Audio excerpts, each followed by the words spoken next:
요양보호사 기출해설 5회 시작하겠습니다. 5회는 CBT 연습 5회에 대한 해설 강의입니다. 자, 그리고 막판 정리 강의로 가시게 되면 막판 정리는 기출 분석에다가 표준 교재 5회에 대한 정리본을 합본하였습니다. 자, 여러분들께서 내용 정리도 꼭 필요하다라고 하시는 분들은 처음부터 표준 교재 정리 같이 있는 것을 들으시면 되고, 조금 시간을 단축해서 기출문제 해설만 하고 싶다. 내가 이론 정리 어느 정도 돼 있으니까 해설만 제대로 하고 싶다 라고 하시는 분들은 해설 강의 시리즈 들으시면 되겠습니다. 자, 이제 시작하도록 하겠습니다. 1번 노년기의 사회적 특성으로 옳은 것은 1.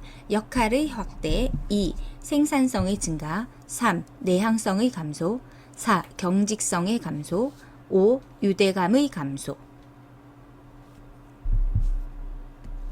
답은 5번 유대감의 감소. 4번 다음 상황에서 이용할 수 있는 재가급여는 보호자가 뇌경색으로 장기 요양 등급 판정을 받은 어머니를 낮 동안 맡아서 보호할 수 있는 시설을 찾고 있다. 1. 방문 요양 2. 방문 간호 3. 노인 요양시설 4. 주 야간 보호 5. 노인 요양 공동생활 가정. 답은 4번 주 야간 보호. 자, 이제 우리 장기 요양 급여의 내용이 구체적으로 어떤 게 있는지 보겠습니다. 장기 요양 급여 종류는 첫째, 재가 급여가 있습니다. 그리고 시설 급여가 있고요. 특별 현금 급여가 있습니다. 자, 재가 급여 보시면 자, 우리 방문 요양 제일 많이 하는 거죠. 수급자의 가정 등을 방문해서 자, 신체 활동 및 가사 활동 등을 지원해 주는 것입니다. 두 번째, 방문 목욕 있어요. 장기 요양 요원이 목욕 설비를 갖춘 장비를 이용해서 수급자의 가정 등을 방문해서 목욕을 제공하는 것입니다. 방문 간호, 장기 요양 요원인 간호사 등이 의사, 한의사 또는 치과의사의 지시서에 따라 수급자의 가정 등을 방문해서 간호, 진료의 보조, 요양에 관한 상담 또는 구강위생 등을 제공하는 것입니다. 자, 계속해서 볼게요. 4번. 자, 시험에 아까 나왔던 거죠. 주 야간 보호입니다. 수급자를 하루 중 일정한 시간 동안 장기 요양 기관에 보호하여 신체 활동 지원 및 심신 기능의 유지 향상을 위한 교육, 훈련 등을 제공합니다. 수급자가 기본적으로 집에서 살면서 낮에 일정 시간 동안, 하루 중 일정 시간 동안 기관의 보호를 받는 것이기 때문에 이것은 기본적으로 재가 급여에 들어가는 것입니다. 자, 5번 단기 보호. 수급자를 일정 기간 동안 장기 요양 기관에 보호합니다. 그래서 신체 활동 지원 및 심신 기능의 유지 향상을 위한 교육 훈련 등을 제공하는 것입니다. 자, 장기 요양 기관에 있는데 시설급이 아닌가 헷갈리실 수 있는데 아닙니다. 일정 기간 동안 기본적으로 집에서 거주하시면서 일정 기간 동안에 장기 요양 기관에 일정 기간 동안 보호하는 것이에요. 따라서 단기 보호도 재가 급여에 들어가는 것입니다.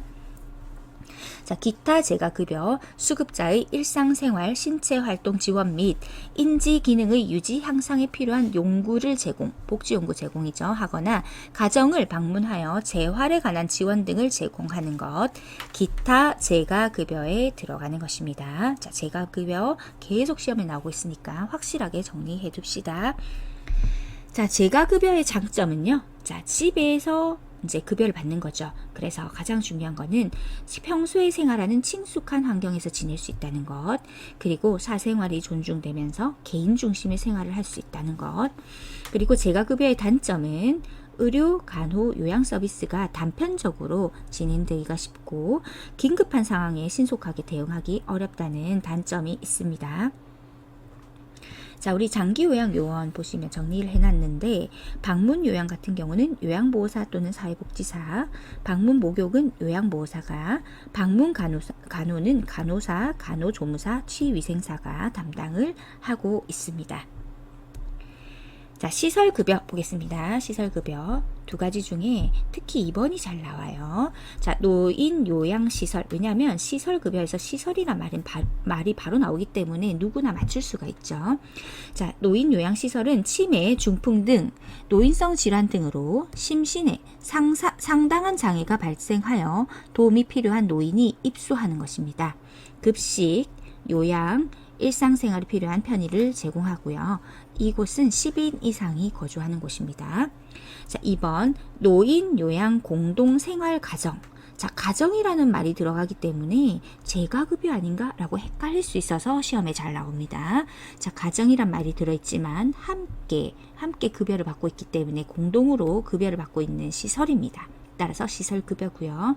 치매, 중풍 등 노인성 질환 등으로 심신에 상당한 장애가 발생하여서 도움이 필요한 노인이 입소하는데 이곳은 9인 이하입니다. 9인 이하. 가정과 같은 주거 여건과 급식, 요양, 그 밖에 일상생활에 필요한 편의를 제공하는 곳이고요. 9인 이하입니다. 노인, 요양, 공동생활 가정은 시설급여에 들어가는 것입니다. 자, 시설급여의 장점은 의료, 간호, 요양 서비스를 종합적으로 제공받을 수 있다는 장점이 있고 단점은 지역사회와 떨어져 지내면서 소외되기가 쉽고요. 개인 중심의 생활이 어렵습니다. 자, 세 번째 특별현금급여가 있는데 가족요양비, 특례요양비, 요양병원 간병비라는 제도가 있는데요. 지금은 특별현금급여는 법에는 이렇게 규정이 되어 있지만 현재 가족요양비만 시행 중입니다. 자, 첫 번째 가족요양비, 장기요양 수급자가 도서, 벽지 지역에 거주하거나 천재 주변, 신체, 정신 또는 성격 등의 사유로 그 가족 등으로부터 수급자의 가족 등으로부터 방문 요양에 상당하는 장기 요양 급여를 받을 때 지급하는 현금 급여입니다. 특례 요양비는 수급자가 장기 요양 기관이 아닌 노인 요양 시설 등의 기관 또는 시설에서 재가급여 또는 시설급여에 상당한 장기 요양 급여를 받은 경우 수급자에게 지급하는 현금 급여이고요. 요양병원 간병비라는 것도 있는데 수급자가 요양병원에 입원했을 때 장기 요양에 사용되는 비용의 일부가 지급되는 현금 급여입니다. 자, 지금 아까 말씀드렸다시피 현재 가족 요양비가 시행 중에 있습니다. 5번 장기 요양 비용 청구 및 재원 조달에 관한 설명으로 옳은 것은 1. 국가는 장기 요양 보험료 예상 수입액의 10%를 부담한다. 2. 장기 요양기관은 본인 부담금을 보건복지부에 청구한다. 3. 국민건강보험공단은 급여 비용을 지방자치단체에 지급한다. 4. 장기요양보험료와 건강보험료는 각각 독립회계로 관리한다. 5. 의료급여 수급권자의 급여 비용은 장기요양기관이 전액 부담한다. 답은 4번 장기요양보험료와 건강보험료는 각각 독립회계로 관리한다. 맞습니다. 자, 징수할 때는 돈을 거둘 때는 통합으로 징수를 하지만 자, 거두고 난 다음에는 관리는 독립적으로 합니다. 계속 시험에 나오죠. 통합, 징수, 독립회계 관리입니다. 자, 1번에 국가는 장기요양보험료 예상 수입액의 20%입니다. 10%가 아니라 20%를 부담하고요. 자, 숫자 바로 외우십시다. 국가는 장기요양보험료 예상 수입액의 20%를 부담하고 장기요양기관은 본인 부담금을 보건복지부에 청구한다. 아니죠?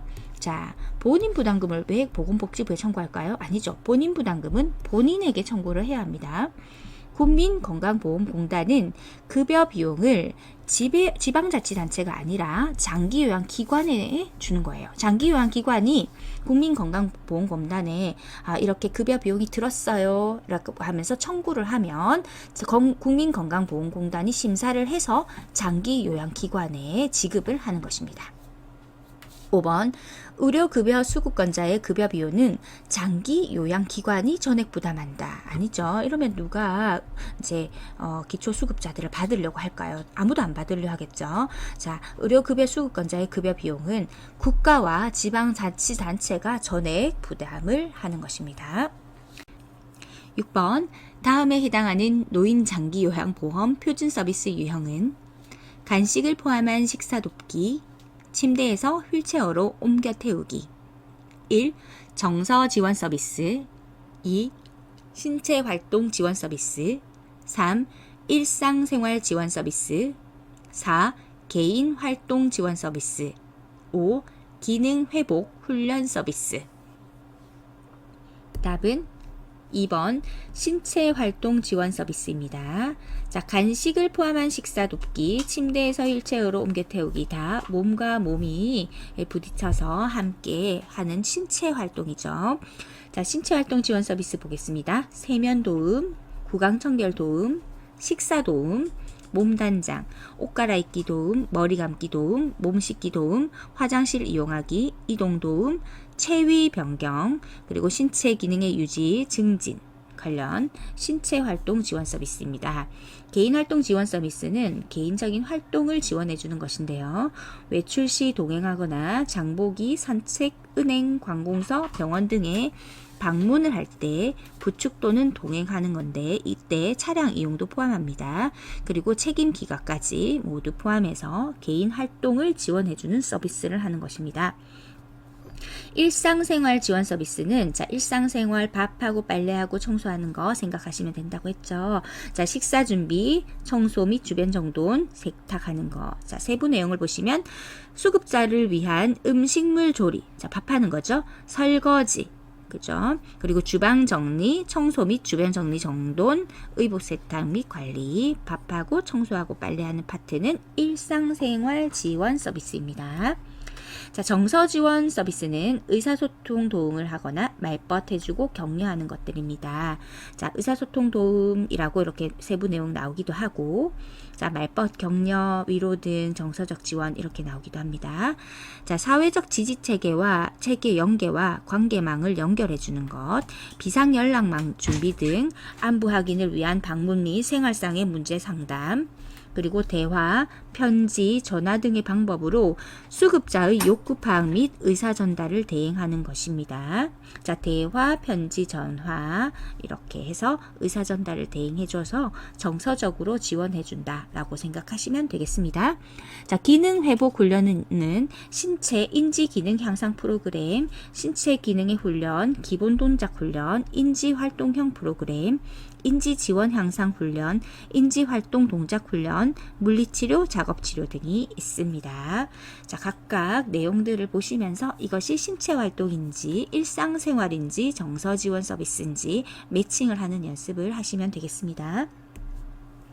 7번 다음과 같은 상황에서 요양보호사가 수행하는 역할은 대상자가 성희롱을 당했을 때 기관장에게 보고함, 학대 의심 사례가 발생했을 때 경찰서에 신고함, 1. 촉진자, 2. 옹호자, 3. 교육자, 4. 동기 유발자, 5. 숙련된 수발자. 답은 2번 옹호자입니다. 9번 학대받은 노인을 대상으로 사례 관리를 수행하는 기관은 1. 대한법률구조공단, 2. 국민권익위원회, 3. 장기요양요원지원센터, 4. 국민건강보험공단, 5. 노인보호전문기관. 답은 5번 노인보호전문기관. 자, 이름을 들었을 때 노인을 보호하는 전문기관이다 라는 느낌이 드시죠? 10번 다음에서 침해된 요양보호사의 권리는 기관장, 우리 기관은 요양보호사의 인력이 부족해서 점심시간이 따로 없습니다. 요양보호사, 네, 어쩔 수 없죠. 1. 노동에 관한 권리, 2. 정보보호에 관한 권리, 3. 교육에 관한 권리, 4. 문화에 관한 권리, 5. 주거 환경에 관한 권리. 답은 1번 노동에 관한 권리. 자, 노동 관련 권리입니다. 휴식 및 여가를 누릴 권리를 보장하고 노동시간의 합리적 제한, 노동과 관련된 의견을 자유롭게 표현할 권리, 동등한 노동에 대한 동등한 보수의 보장, 공정하고 유리한 노동 조건을 확보받을 권리 보장이 필요합니다. 이것이 노동 관련 권리입니다. 11번 성희롱의 유형과 행위가 올바르게 연결된 것은 1. A. 언어적 성희롱.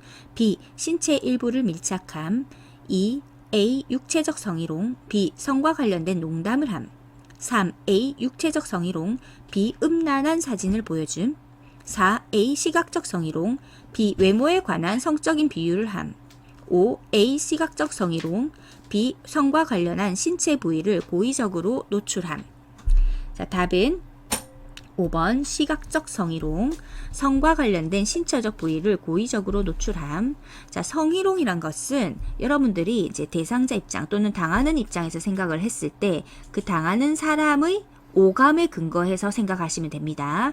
자, 그래서 신체 일부를 밀착하는 것은 당하는 사람이 신체적으로 성희롱을 당하는 것이고, 농담을 할 때는 말로 하는 것이기 때문에 당하는 사람 입장에서는 언어를 들었겠죠. 그래서 언어적 성희롱이고, 그리고 음란한 사진을 보여주는 것은 당하는 사람 입장에서 그 사진을 보았겠죠. 눈으로 보았기 때문에 시각적 성희롱이고, 자, 외모에 관한 성적 비유를 한다. 그것은 말로 하는 것이죠. 그래서 듣는 사람 입장에서 언어적 성희롱 에 해당하는 것입니다. 자, 12번 요양보호사가 준수해야 할 직업원리 원칙은 1. 성별에 따라 대상자를 선택한다. 2. 사이가 친밀한 대상자의 본인 부담금을 할인해준다. 3. 의사소통을 거부하는 대상자와 거리를 둔다. 4. 대상자가 지속적으로 방임된 사실을 알게 되면 신고한다. 5. 보호자의 개인정보를 다른 요양보호사와 공유한다. 답은 4번 대상자가 지속적으로 방임된 사실을 알게 되면 신고한다. 자, 이것은 학대를 발견하면 반드시 신고해야 한다라는 직업윤리 원칙이 있습니다. 자, 1번에 성별에 따라 대상자를 선택한다. 자, 대상자를 차별 대우하면 안 되죠. 그리고 본인 부담금 할인해준다. 이런 것들은 무조건 불법입니다. 장기 요양 서비스 제공에 따른 본인 부담금을 할인하거나 또는 추가로 부담하게 하는 행위는 해서 안 된다라고 되어 있는데 이것은 불법적인 내용입니다. 자, 의사소통을 거부하는 대상자와 거리를 둔다. 자, 친절하게 요양보호 업무를 수행해야 되기 때문에 거리를 둔다. 이런 말들은 다 틀린 지문입니다. 보호자의 개인정보를 다른 요양보호사와 공유하면 안 되죠.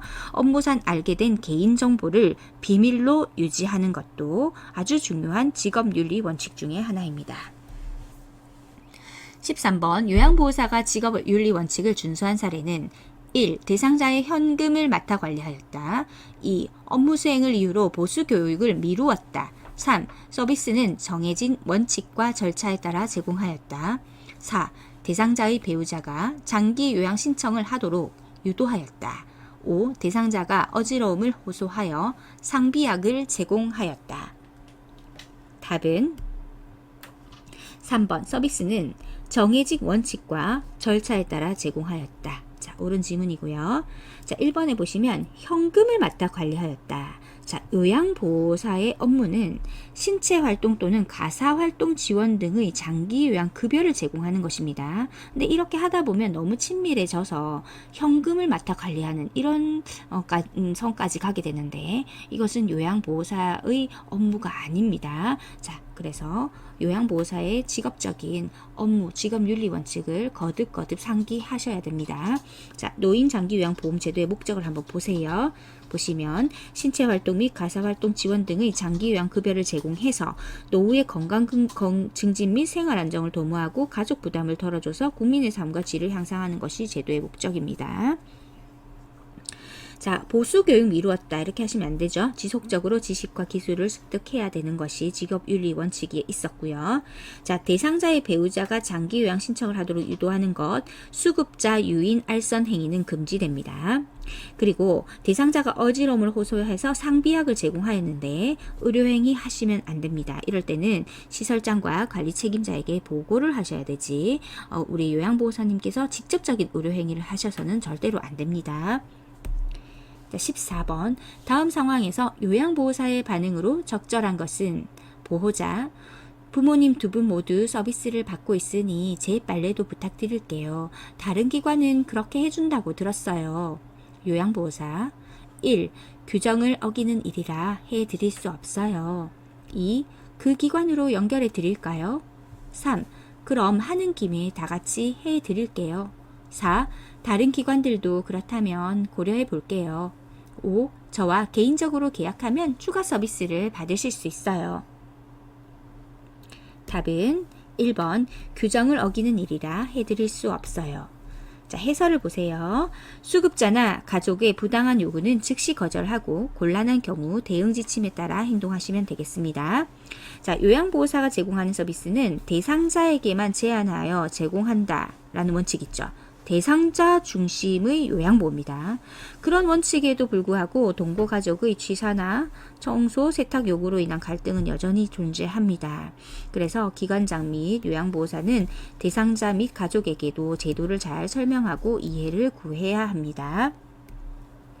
15번 다음 상황에서 요양보호사의 대처 방법은 대상자가 자신이 2번 이혼한 것을 부끄럽게 여기며 기관에는 말하지 말 것을 요청하였다.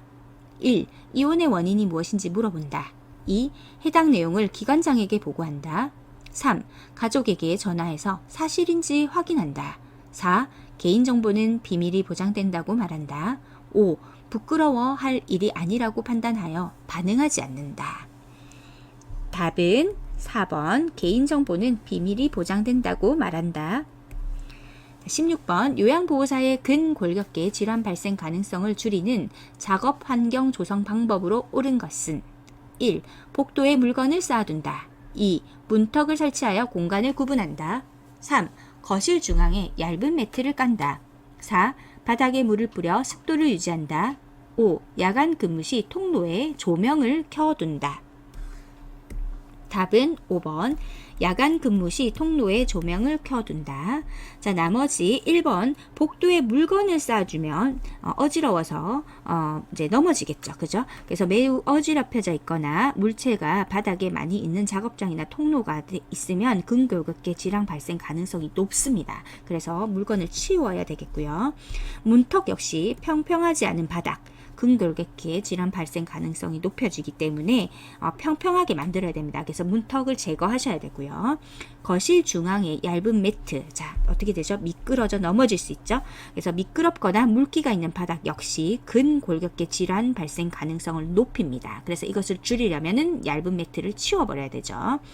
자, 역시 마찬가지로 바닥에 물을 뿌리면은 미끄럽게 되고 또 물기가 있기 때문에 넘어질 수가 있습니다. 따라서 근골격계 질환 발생 가능성이 높기 때문에 바닥에 물을 뿌리면 안 되고 물을 제거를 하여서 이제 미끄럽지 않도록 하는 것이 근골격계 질환 발생 가능성을 줄이는 작업 환경 조성이 되겠습니다.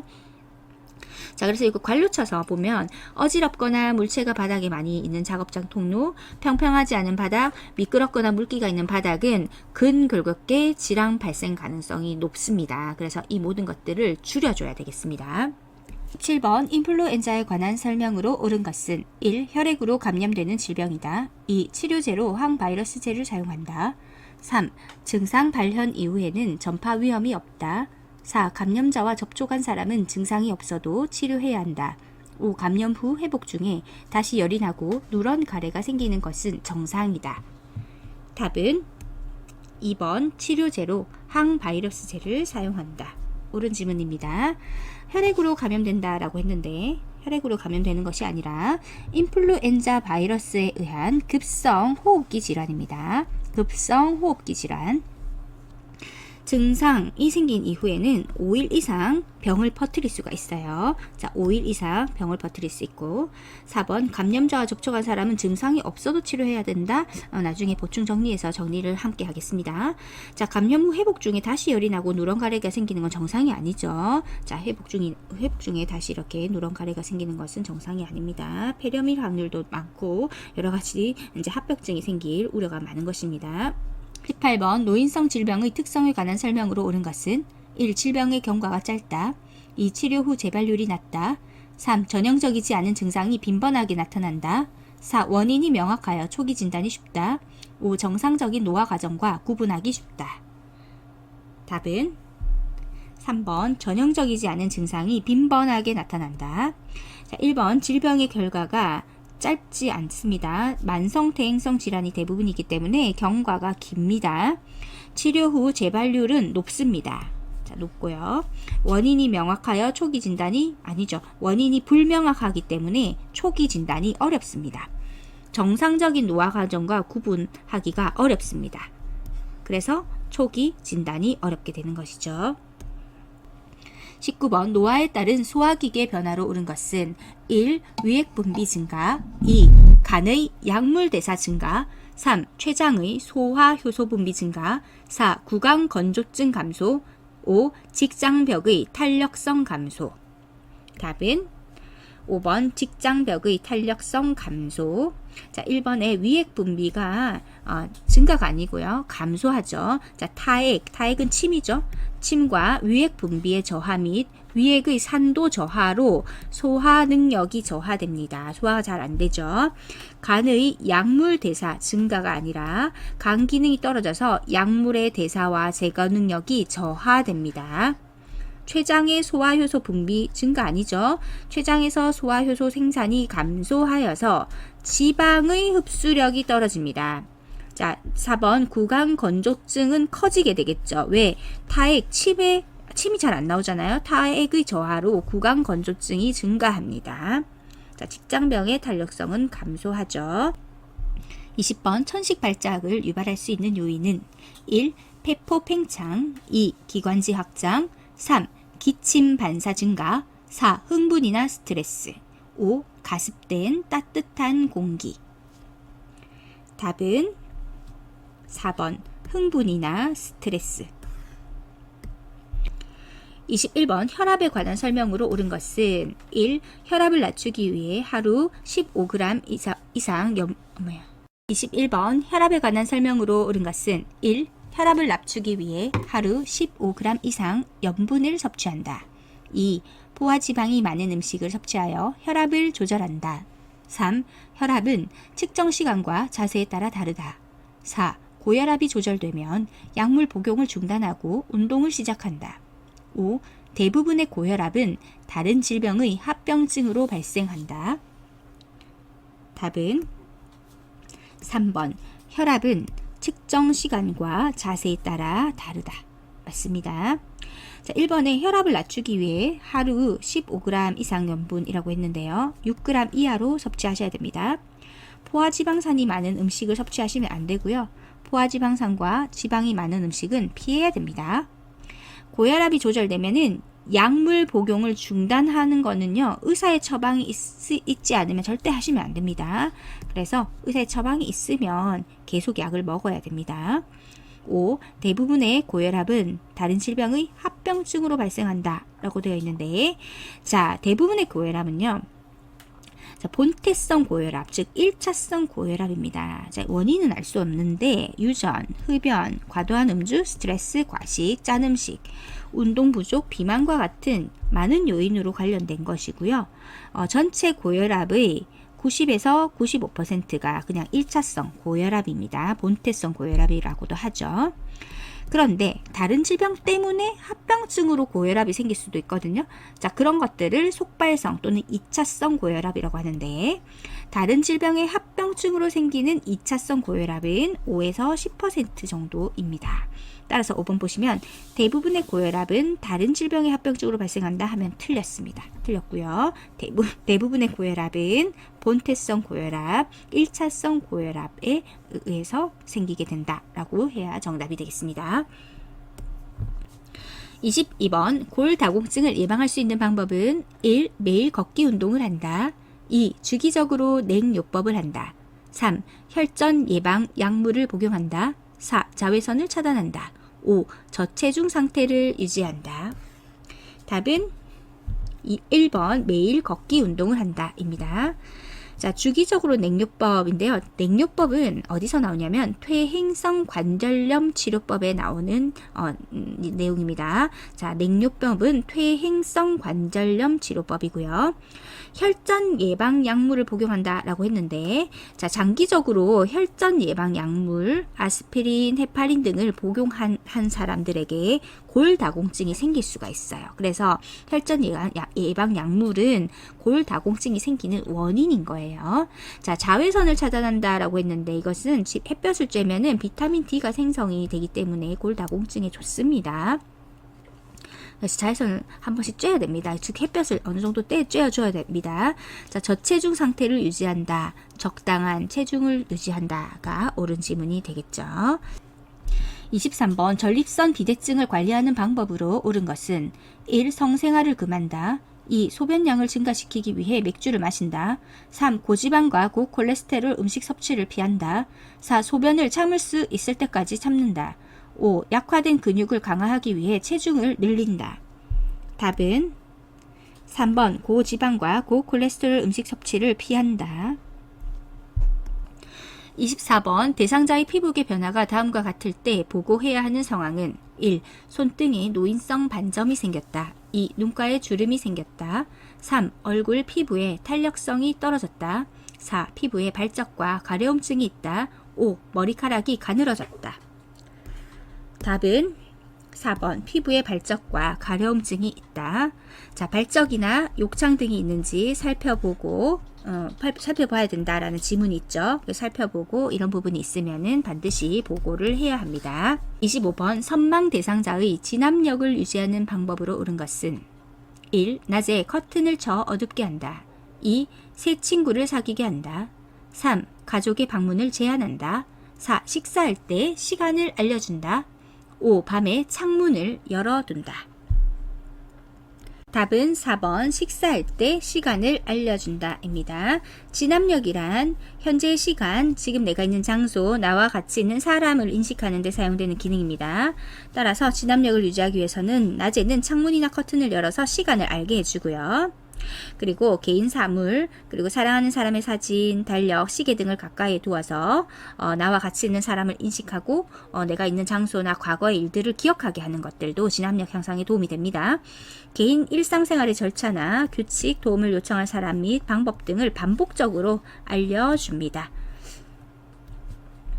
26번 노화에 따른 시각계의 변화로 옳은 것은 1. 눈물의 양이 많아진다. 2. 각막 반사가 저하된다. 3. 동공의 지름이 증가한다. 4. 빛에 순응하는 속도가 빨라진다. 5. 가까이에 있는 물체에 초점을 맞추기가 쉬워진다. 답은 2번 각막 반사가 저하된다 입니다. 눈물의 양이 적어지고요. 동공의 지름은 줄어듭니다. 빛에 순응하는 속도 느려지고 가까이 있는 물체에 초점 맞추기가 어려워집니다. 27번 당뇨병의 대표적인 증상으로 옳은 것은 1. 갈증 감소, 2. 식사량 감소, 3. 소변 배출량 감소, 4. 말초 부종 증가, 5. 수분 섭취량 증가.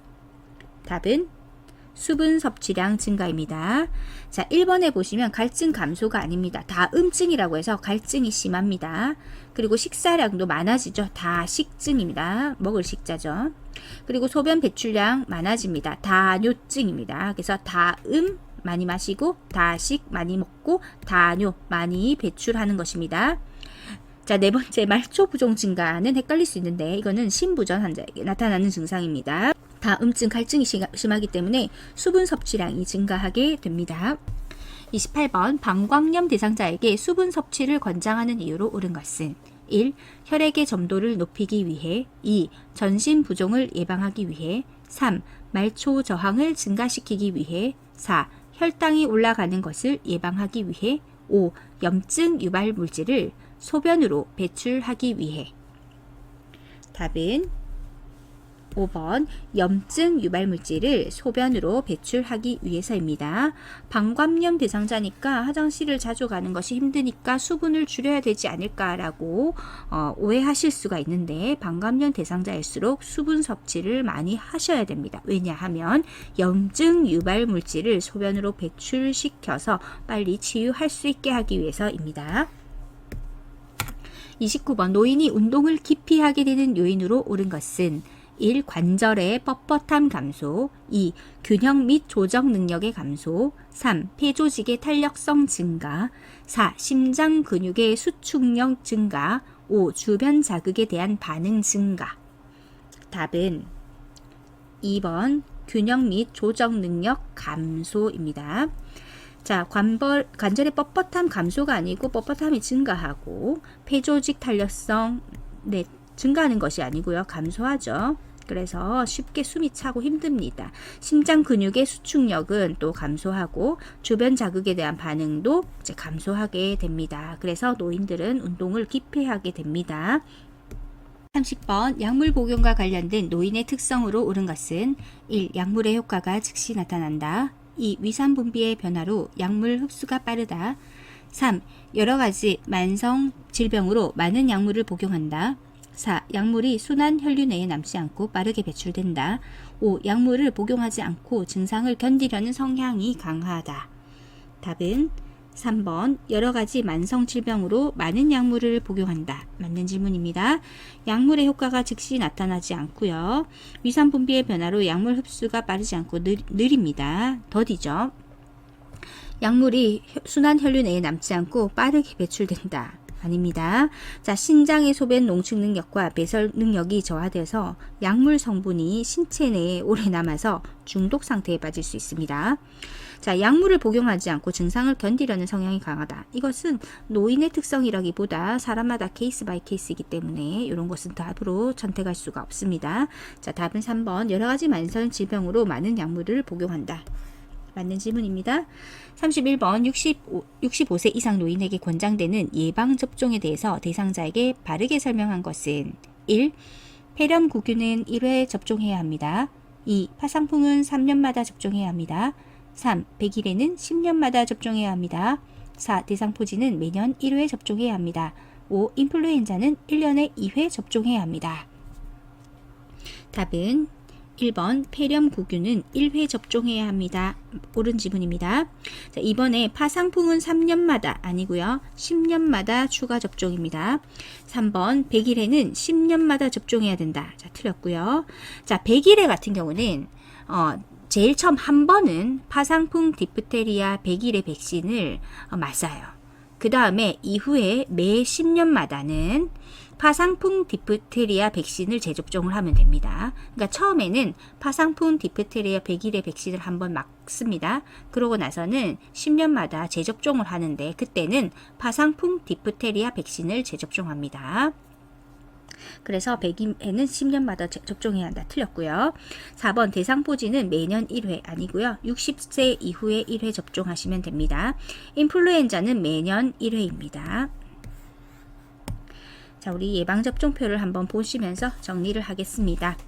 자, 독감은 매년 1회이죠. 자, 이 파란색은 해당 연령에서 모두 권장하는 접종이니까요. 50세 이상 모두 접종을 권장하고 있고, 파상풍 디프테리아 백일에 같은 경우는 처음 이제 한번 이제 예방접종을 할 때는 파상풍 디프테리아 백일회를 한꺼번에 이렇게 맞는 백신을 맞습니다. 그 다음에 10년마다 1회씩 재접종을 할 때는 파상풍 디프테리아 예방접종을 하면 되겠습니다. 여기 밑에 보시면 최초 1회 접종 시에만 파상풍 디프테리아 백일회로 접종한다 라고 되어 있죠.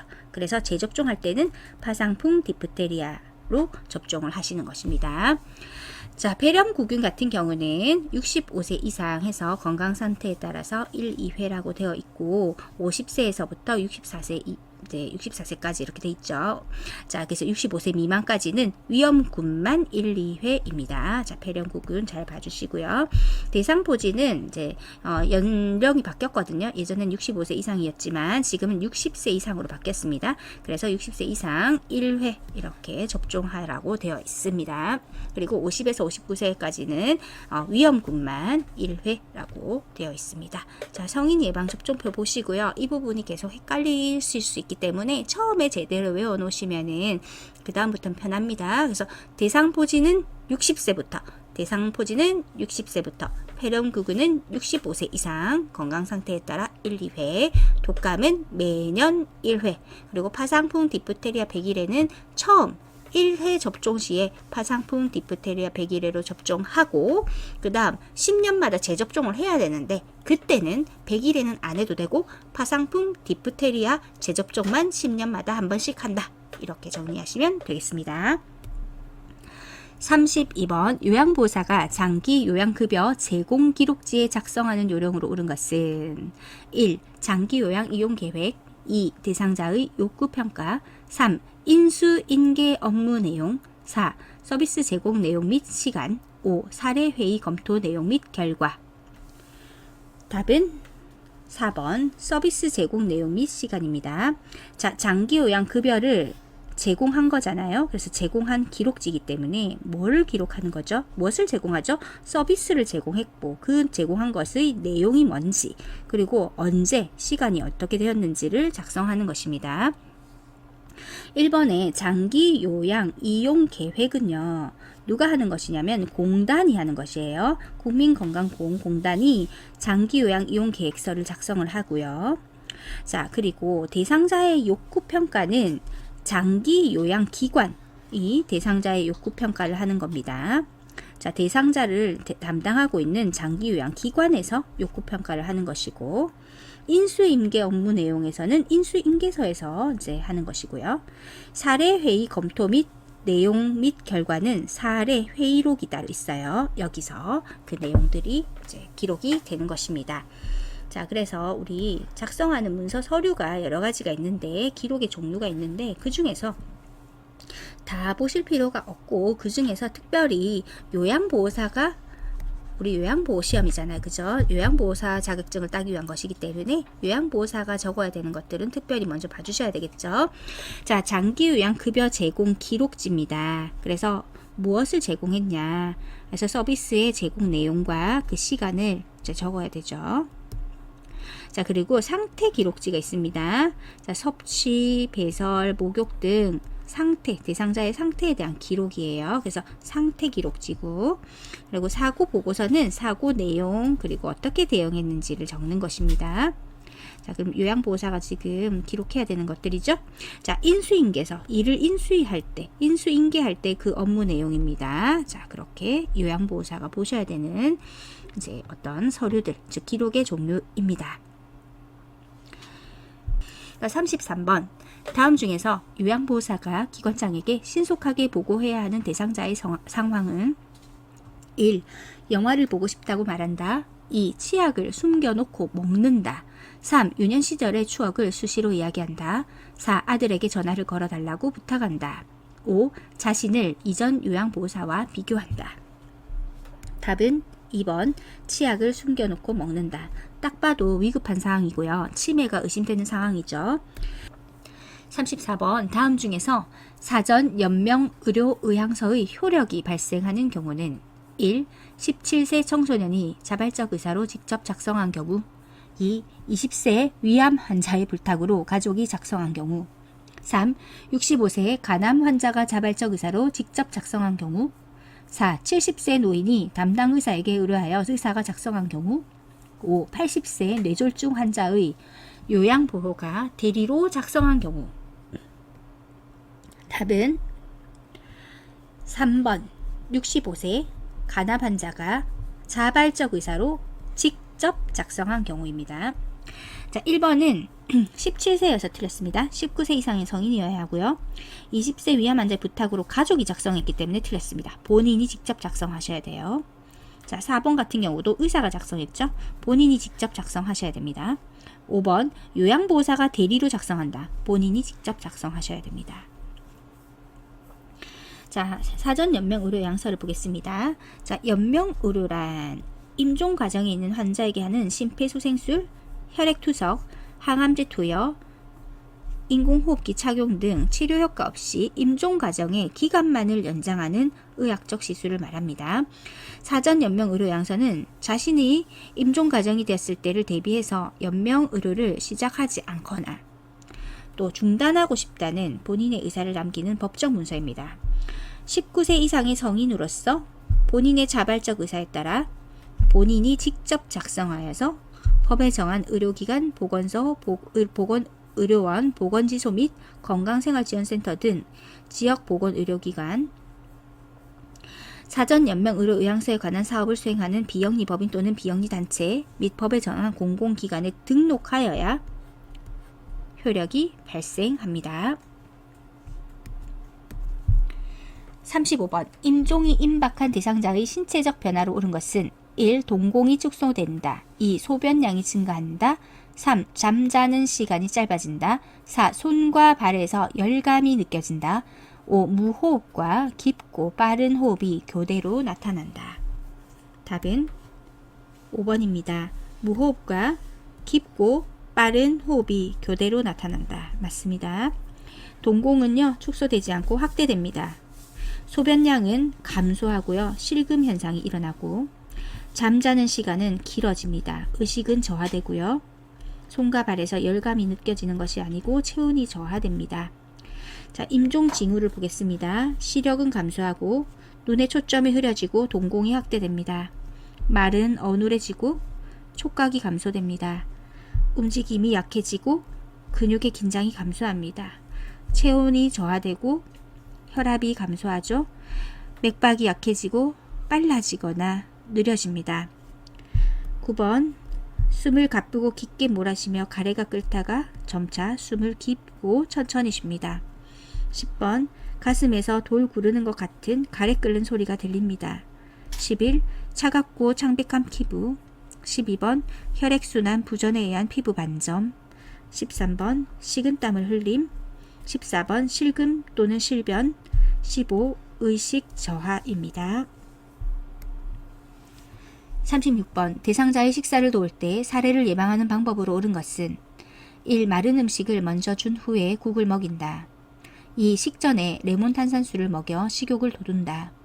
3. 턱을 들어 음식물이 식도로 잘 넘어가게 한다.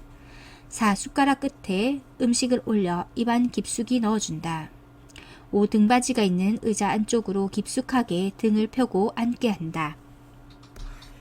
답은 5번 등받이가 있는 의자 안쪽으로 깊숙하게 등을 펴고 앉게 합니다.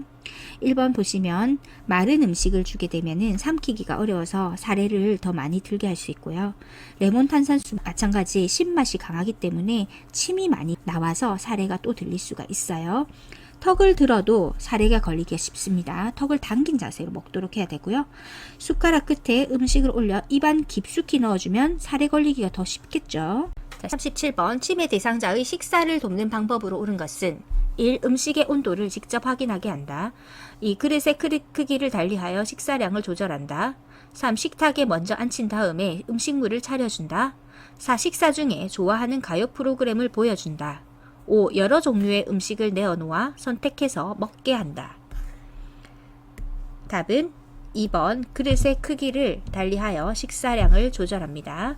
1번에 음식의 온도를 직접 확인하게 한다. 아니죠. 뜨거운 음식에 대한 판단력이 부족하기 때문에 음식 온도를 요양보호사가 미리 확인하셔야 됩니다. 3번에 보시면 식탁에 먼저 앉힌 다음에 음식물을 차려주는 게 아니고, 자, 식탁에 앉으면 바로 식사하도록 미리 준비하셔야 되고요. 예를 들면은 컵에 미리 물을 담아 놓거나 생선의 가시, 뼈는 미리 제거해 둔다. 뭐 이런 내용들입니다.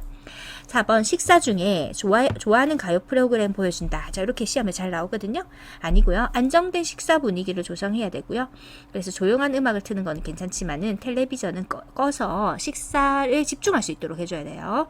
5. 여러 종류의 음식을 내어놓아 선택해서 먹게 한다. 자, 치매 대상자죠. 치매 대상자이기 때문에 대상자의 혼란을 예방하기 위해서 치매 대상자의 경우는 한 가지 음식을 먹고 난 다음 다른 음식을 내어놓습니다. 38번 대상자의 가루약 복용을 돕는 방법으로 옳은 것은 1. 물기가 있는 숟가락을 사용한다. 2. 여러 번 나누어 입안에 털어 넣어준다. 3. 가루약 복용을 끓이면 주스에 섞어준다. 4. 양이 적을 때는 무침 주사기를 이용한다. 5. 먹다 남은 가루약은 종이에 싸서 보관한다. 답은 자, 4번입니다. 양이 적을 때는 무침 주사기를 이용한다. 자, 1번에 보시면 물기가 있는 숟가락 아닙니다. 자, 그리고요. 여러 번 나누어 입안에 털어 넣어준다. 아니고요. 자, 주스에 섞는 것이 아니라 약간의 물에 녹인 후에 투약하는 것입니다. 먹다 남은 가루약은 종이에 싸서 보관하는 것이 아니라 바로 버려야 됩니다. 자, 그래서 가루약은 숟가락을 사용하여서 약간의 물에 녹인 후 투약하거나 바늘을 제거한 주사기, 무침 주사기를 이용하여서 녹인 가루약을 흡인하여서 입안으로 조금씩 투입합니다. 39번 대상자의 물약 복용을 돕는 방법으로 옳은 것은 1. 뚜껑 안쪽이 아래로 향하도록 놓는다. 2. 색이 변한 약물은 흔들어 섞어 사용한다. 3. 라벨이 붙은 쪽으로 용액이 흘러내리게 따른다. 4. 손으로 병 입구를 깨끗이 닦은 후에 뚜껑을 닫는다. 5. 계량컵에 처방 용량보다 많이 따른 약의 분량은 병에 다시 넣지 않고 버린다. 답은 5번.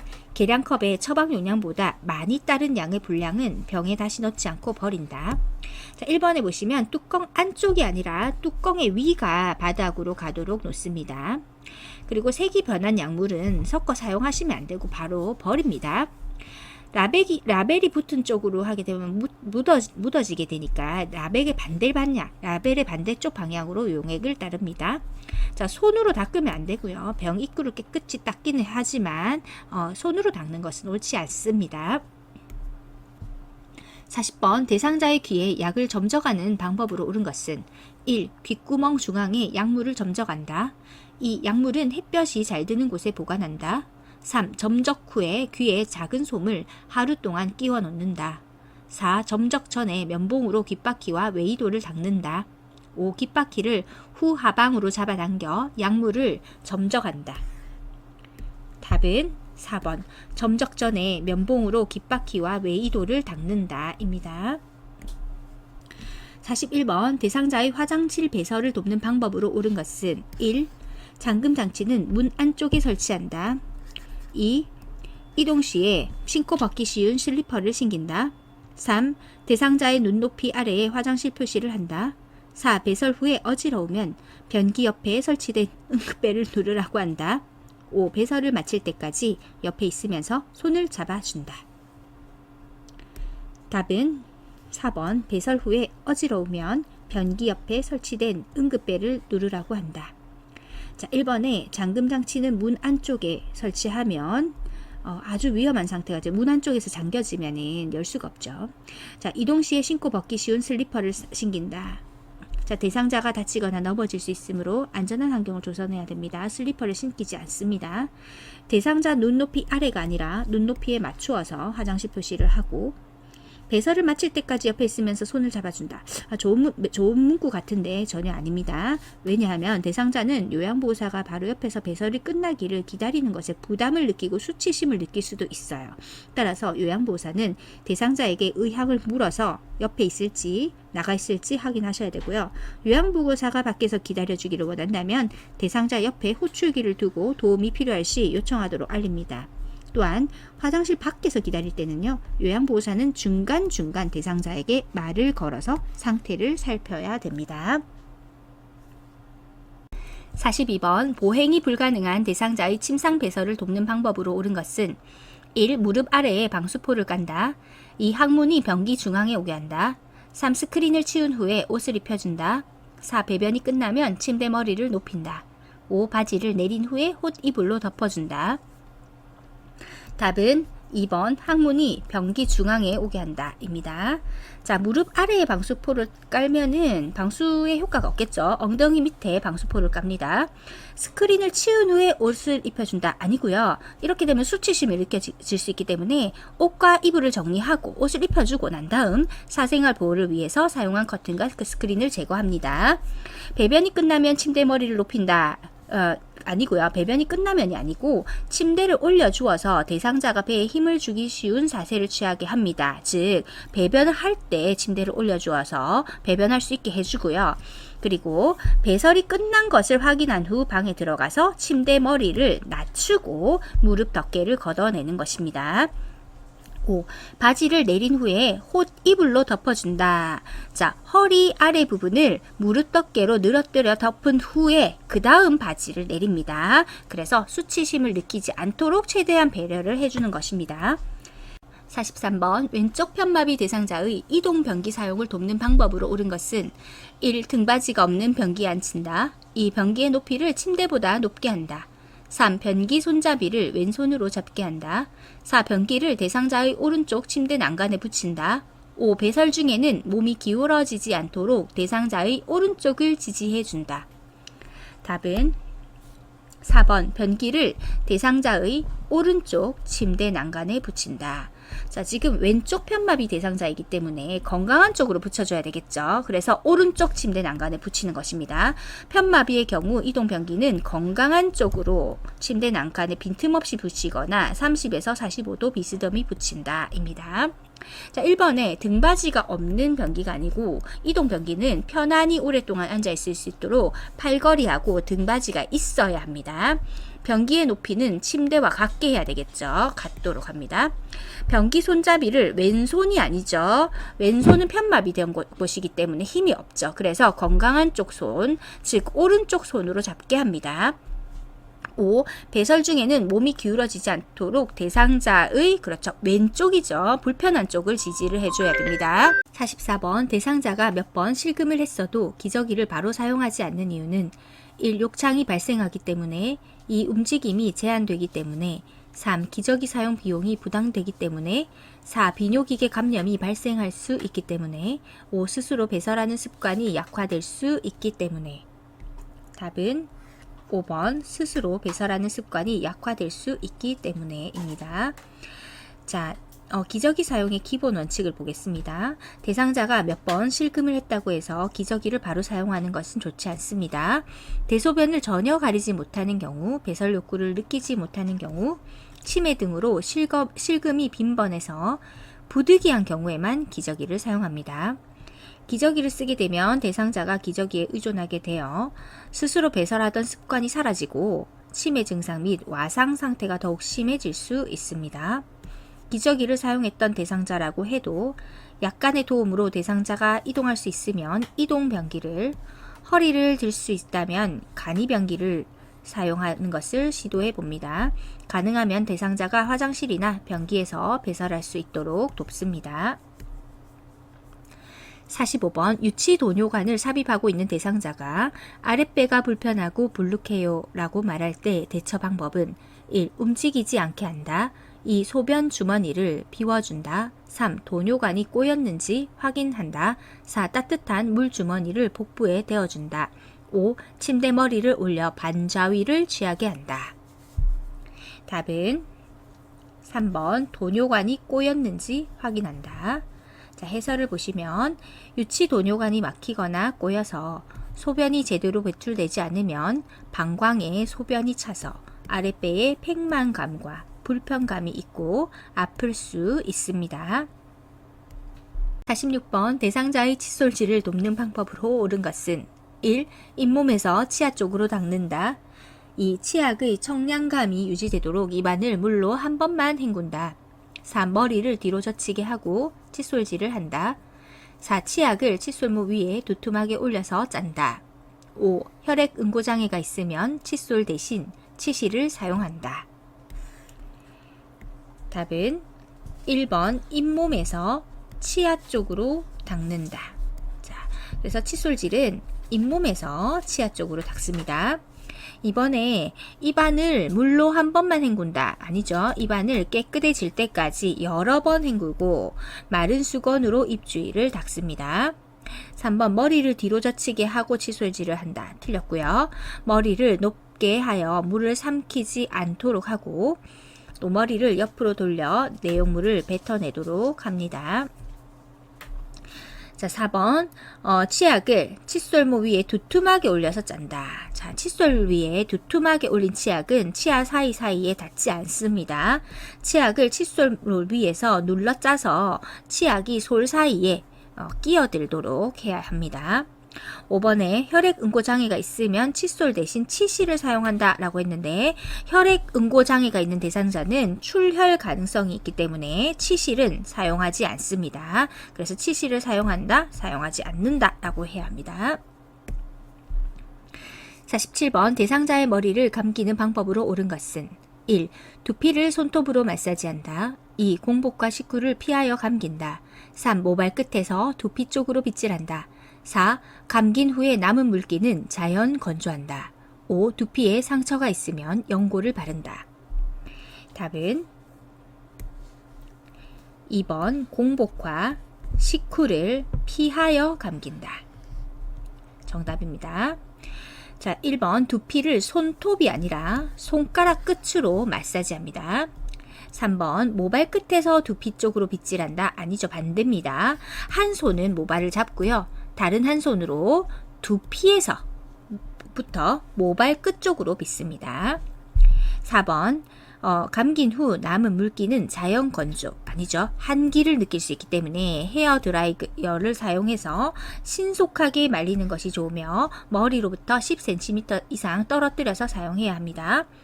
두피에 상처가 있으면 연고를 바른다. 연고 아닙니다. 건조하거나 머리를 손질할 때 뒷머리까지 충분히 건조되었는지 확인을 하면서 관리 중에 두발이나 두피에 상처나 염증이 생기지 않았는지 살펴보고요. 만약에 이런 상처나 염증이 있으면 보고를 해야 합니다. 함부로 의학적인 조치를 취하면 안 됩니다. 48번 두발 전용 세정제를 사용하는 방법으로 옳은 것은 1. 모발에 물을 적신 후에 사용한다. 2. 세정제 사용 후에 린스로 헹군다. 3. 세정제를 젖은 수건에 묻혀 사용한다. 4. 거품이 나지 않게 주의하며 두피를 마사지한다. 5. 모발이 많이 더러우면 세정제를 반복하여 사용한다. 답은 5번 모발이 많이 더러우면 세정제를 반복하여 사용한다. 자, 두발 전용 세정제는 드라이 샴푸라고도 불리는데요. 자, 드라이 샴푸를 사용하는 상황을 보겠습니다.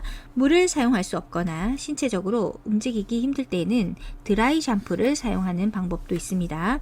드라이 샴푸는 물 없이 머리를 감을 수 있도록 고안된 제품으로 어떤 상황에서나 즉시 사용 가능하고 물 없이도 머리카락을 청결히 유지할 수가 있습니다.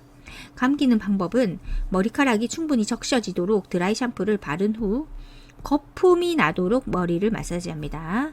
자, 드라이 샴푸도 거품이 나도록 머리를 마사지를 하고 그 다음 마른 수건으로 충분히 닦아내는 것입니다. 자, 다시 우리 문제를 보시면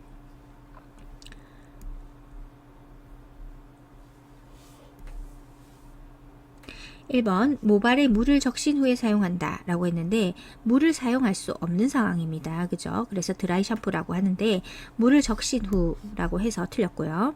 세정제 사용 후에 린스로 헹군다 아니죠? 마른 수건으로 충분히 닦아낸다 라고 해야 합니다. 헹군다 이런 단어는 물을 쓴다는 거죠. 그래서 틀렸습니다. 세정제를 젖은 수건, 자, 물을 쓸 수 없습니다. 젖은 수건에 묻혀 사용한다 틀렸고요.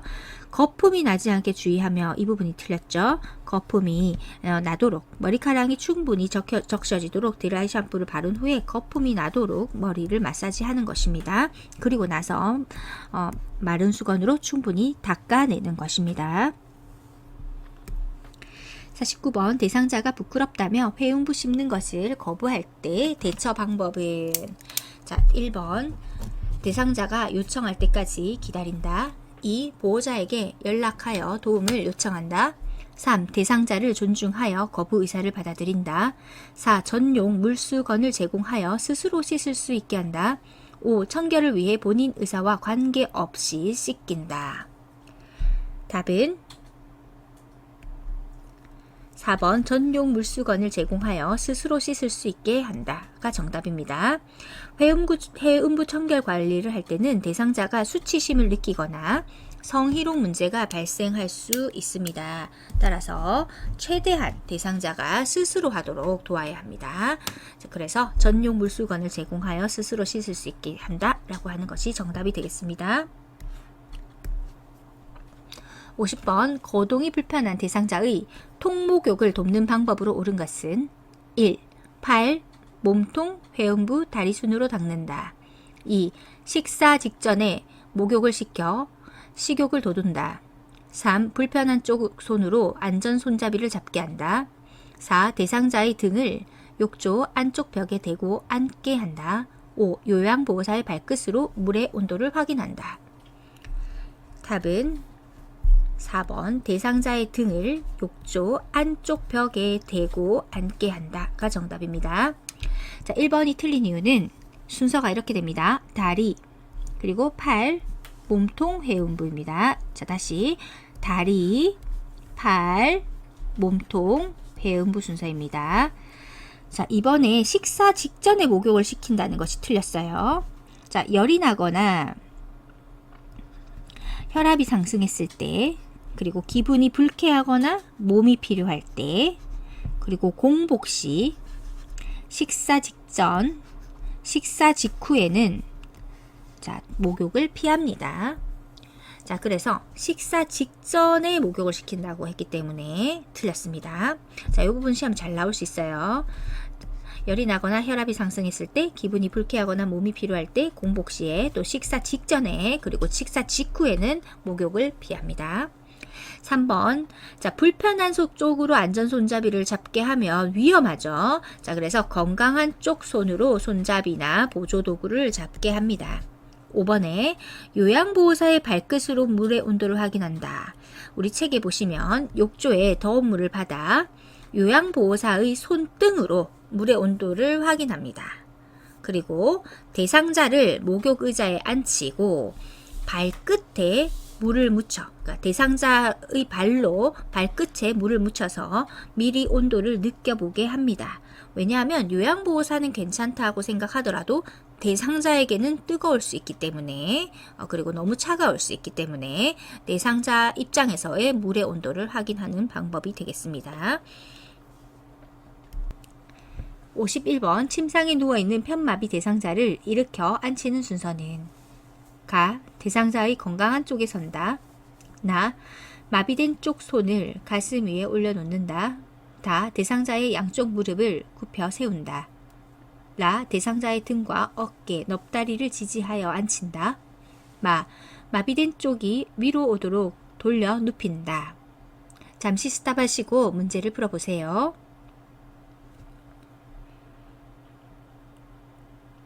답은 2번 가, 나, 다, 마, 라 입니다. 자, 순서대로 읽어보겠습니다. 자, 가, 첫 번째 가, 대상자의 건강한 쪽에 섭니다. 두 번째 나, 마비된 쪽 손을 가슴 위에 올려놓습니다. 세 번째 다, 대상자의 양쪽 무릎을 굽혀 세웁니다. 네 번째 마, 마비된 쪽이 위로 오도록 돌려눕힙니다. 다섯 번째 라, 대상자의 등과 어깨, 넙다리를 지지하여 앉힙니다. 자, 침상에 누워있는 편마비 대상자를 일으켜 앉히는 순서입니다. 자, 우리 책에 있는 내용 그대로 가져왔어요. 한번 보겠습니다. 자, 일어나는 것에 대해 설명을 하고, 두 번째 요양보호사는 대상자의 건강한 쪽에 섭니다. 세 번째 대상자의 마비된 손을 가슴 위에 올려놓습니다.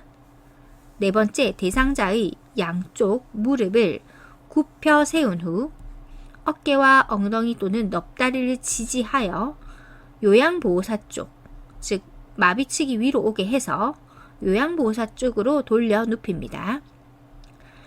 자, 다섯 번째 요양보호사의 팔을 대상자의 목 밑에 깊숙하게 넣어 손바닥으로 등과 어깨를 지지하고 반대 손은 엉덩이 또는 넙다리를 지지하여 일으켜 앉힙니다. 여섯 번째, 이때 대상자가 건강한 손으로 짚고 일어날 수 있게 합니다. 자, 이렇게 건강한 손으로 짚고 일어설 수 있게 합니다. 52번. 다음 그림과 같은 방법으로 휠체어를 이동해야 하는 상황은 1. 평평한 길을 갈 때, 오르막길을 갈 때. 2. 경사로를 올라갈 때, 내리막길을 갈 때. 3. 엘리베이터를 탈 때, 문턱을 지나갈 때. 4. 울퉁불퉁한 길을 갈 때, 도로턱을 오를 때. 5. 미끄러운 길을 갈 때, 엘리베이터에서 내릴 때. 답은 4번 울퉁불퉁한 길을 갈 때, 도로턱을 오를 때. 자, 앞바퀴를 들고 이렇게 가는 경우죠. 자, 우리 휠체어 이동하는 거 다시 한번 정리하도록 하겠습니다. 휠체어 상황별 조작법을 보겠습니다. 엘리베이터를 타고 내릴 때 1. 뒤로 들어가서 앞으로 밀고 나온다. 엘리베이터에서 돌려야 하는 불편함을 피할 수 있기 때문입니다. 2. 엘리베이터와 복도 틈새 사이에 작은 바퀴가 끼지 않도록 주의해야 합니다. 자, 도로턱이나 그리고 문턱을 오를 때입니다. 자, 양팔에 힘을 주고 휠체어 뒤쪽을 발로 살짝 눌러 조심스럽게 휠체어를 뒤쪽으로 기울입니다. 앞바퀴를 들어서 도로턱이나 문턱을 오릅니다. 도로턱이나 문턱을 내려갈 때 도로턱이나 문턱을 먼저 내려와 뒤에 서서 뒷바퀴를 내려놓습니다. 앞바퀴를 들어 올린 상태에서 뒤로 천천히 이동하면서 앞바퀴를 조심스럽게 내려놓습니다. 오르막길을 갈 때 첫째, 자세를 가급적 낮춥니다. 두 번째, 다리에 힘을 주어 휠체어를 밀고 올라간다. 체중이 많이 나가는 대상자이거나 경사가 큰 경우에는 지그재그로 밀고 올라가는 방법도 있습니다. 내리막길을 갈 때 첫째, 몸으로 휠체어를 지지하면서 고개를 뒤로 돌려 방향을 살핍니다. 방향을 확인하면서 뒷걸음질로 내려갑니다. 체중이 많이 나가는 대상자이거나 경사가 큰 경우에는 지그재그로 내려가는 방법도 있습니다. 울퉁불퉁한 길을 갈 때 1. 앞바퀴를 살짝 들어 올립니다. 2. 휠체어를 약간 뒤로 젖힌 상태에서 이동한다. 앞바퀴가 지면에 닿으면 휠체어를 밀기도 힘들고 대상자가 진동을 많이 느끼게 되기 때문입니다.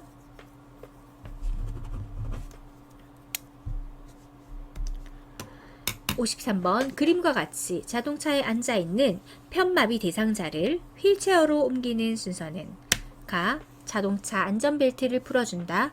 나. 휠체어를 자동차에 가깝게 놓고 잠금 장치를 잠근 후에 발 받침대를 접는다. 다. 대상자의 양쪽 발이 바닥을 충분히 지지하게 한다. 라. 대상자 다리를 한쪽씩 차례로 자동차 밖으로 내린다. 마. 마비된 쪽 무릎을 지지하면서 몸을 돌려 휠체어에 앉힌다. 잠시 스탑하시고 답을 한번 골라보시면 되겠습니다. 잠시 스탑하시고 답을 선택하시는 시간을 드리겠습니다. 답은 4번 나, 가, 라, 다, 마 순서대로 보겠습니다. 첫째, 나 휠체어를 자동차 가깝게 놓고 잠금 장치를 잠근 후에 발 받침대를 접는다. 두 번째, 가 자동차 안전벨트를 풀어준다. 세 번째, 라 대상자 다리를 한쪽씩 차례로 자동차 밖으로 내린다. 네 번째, 다 대상자의 양쪽 발이 바닥을 충분히 지지하게 한다. 다섯 번째, 마비된 쪽 무릎을 지지하면서 몸을 돌려 휠체어에 앉힌다. 다음에서 오른쪽 편마비 대상자의 보행을 도울 때 보행벨트 착용 부위 A와 요양보호사 위치 B는 1. A 허리, B. 대상자의 왼쪽 뒤, 2. A 허리, B. 대상자의 오른쪽 뒤, 3. A 가슴, B. 대상자의 왼쪽 뒤, 4. A 가슴, B. 대상자의 오른쪽 뒤, 5. A 엉덩이, B. 대상자의 왼쪽 뒤. 답은 2번 A 허리, B. 대상자의 오른쪽 뒤.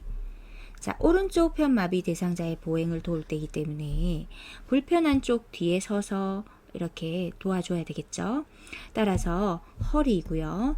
대상자의 오른쪽 뒤인 오른쪽 편마비니까 오른쪽 뒤, 불편한 쪽 뒤에 서서 보행벨트를 이제 착용한 것을 도와주고 요양보호사님께서 위치를 잡아주셔야 되겠습니다. 보행벨트 사용하는 것은 대상자를 이동할 때요. 자, 예를 들어서 침대에서 휠체어로, 휠체어에서 침대로 이동시킬 때 또는 보행시킬 때 사용하는 보조 도구입니다. 보행벨트의 안전잠금을 위한 끈이나 패드의 상태, 벨트 손잡이의 바느질 상태를 먼저 확인합니다. 두 번째, 대상자의 허리 부분, 벨트, 우리 착용하는 벨트 부분에 맞춰서 벨트를 묶습니다. 그리고 세 번째, 보행 전에 벨트나 끈이 풀리지 않았는지 확인을 하시고요. 네 번째, 요양보호사는 대상자의 불편한 쪽 뒤에 서서 벨트 손잡이를 잡습니다. 자, 오른쪽 편마비 대상자니까 오른쪽이 불편하죠? 따라서 오른쪽 뒤에 서 계시는 겁니다. 다른 한 손으로는 반대편 벨트의 손잡이를 잡습니다. 55번 다음 그림과 같은 척추 고정판을 이용하여 외상이 의심되는 대상자를 이송하는 방법으로 옳은 것은 1. 척추 고정판을 대상자의 머리 쪽에 놓는다. 2. 대상자를 들어서 척추 고정판 위에 올린다. 3. 척추 고정판 가장자리에 대상자를 눕힌다. 4. 척추 고정판을 끌어서 대상자를 이송한다. 5. 무릎, 손목과 엉덩이, 위팔순으로 척추 고정판에 고정한다. 답은 5번 무릎, 손목과 엉덩이, 윗팔, 순으로 척추 고정판에 고정합니다. 자, 이송돕기 같은 경우 외상이 의심될 경우에 들어 올리기 파트가 있었어요. 2019년 책에 수록되어 있었는데 2023년, 2024년 책에는 내용이 빠져 있습니다. 하지만 상식적으로 우리가 알고 있어야 돼서 문제가 나올 때는 보고 넘어가겠습니다. 자, 첫 번째, 척추 고정판을 대상자 바로 옆에 놓고요. 대상자의 몸을 요양보호사 쪽으로 돌립니다. 두 번째, 척추 고정판을 대상자 밑에 넣습니다. 세 번째, 척추 고정판 중앙에 대상자를 놓고요. 무릎, 손목과 엉덩이, 그리고 윗팔 순서로 고정을 한 뒤 2인 이상의 힘을 합쳐서 들어 올립니다. 자, 1번에 보시면 척추 고정판을 대상자의 머리 쪽에 놓는 것이 아니죠. 바로 옆에 놓는다. 대상자를 들어서 아니죠. 자, 지금 척추 외상이 의심되는 환자인데 대상자를 들면 안 되죠. 따라서 대상자의 몸을 요양보호사 쪽으로 돌리고 척추 고정판을 대상자 밑에 넣어서 이제 대상자를 척추 고정판에 올려야 됩니다. 척추 고정판 가장자리가 아니라 중앙에 대상자를 눕혀야 되시고요.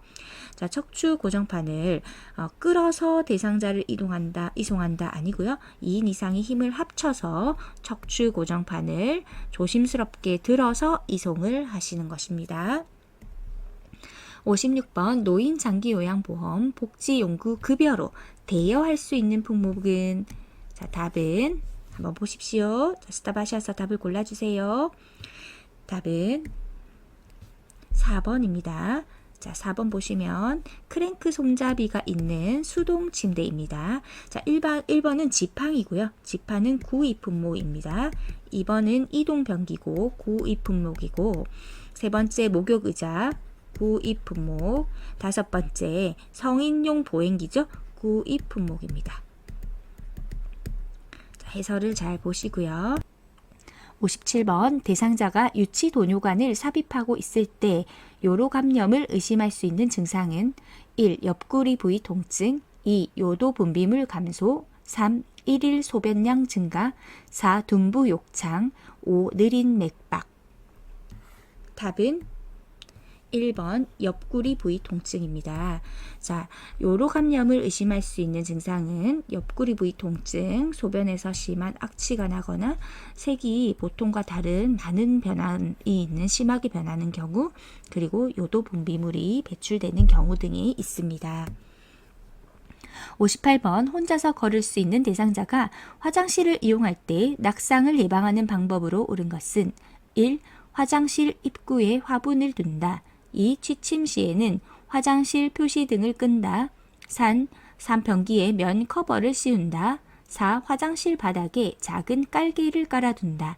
5. 자세를 바꿀 때는 천천히 움직이게 한다. 답은 5번 자세를 바꿀 때는 천천히 움직이게 한다가 정답입니다. 자, 화분을 두게 되면 걸려 넘어질 수 있죠. 자, 그리고 화장실 표시 등을 켜두어야지 넘어지지 않고 낙상을 예방할 수가 있겠습니다. 그리고 3번 변기에 면 커버를 씌운다. 자, 면 커버를 씌우면 미끄러져 넘어질 수가 있고요. 화장실 바닥에 작은 깔개를 깔아둔다. 미끄러져 넘어질 수가 있습니다. 자, 답은 5번입니다.